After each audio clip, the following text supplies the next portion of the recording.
આ બધું આ શું કહેવાય ગેરકાયદેસર કસ્ટડી કહેવાય ને કોઈને ઘરે જઈને આપણે બેસી જઈએ ક્યાં પણ એનો કસ્ટડી કસ્ટડી ક્યાં કરી બેનના ઘરે કેમ જઈ શકીએ ને એમ? ન કહેવાય ના કસ્ટડી છે ને એવું આ ગેરકાયદેસર અમે તમારા ઘરે બેઠા બધાને સ્વતંત્રતાનો અધિકાર છે. અમે ક્યાં ના પાડીએ?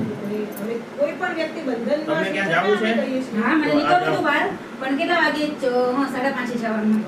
બરોબર છે. અમને જ્યાં જવું હોય અમારા દરબારની બહેનોને આવી રીતે ઓર્ડર નહીં કરવાનો. આમાં ના ઇસ્યુ મોટો થાય. સાહેબને મેં કીધું કોઈ વિરુદ્ધ નથી કરવાનું. થોડા સાહેબને ફોન કર્યો હમણાં પૂછી લો. હરીશને ફોન આવ્યો હતો ને એ તો મને મેસેજ આવ્યો કે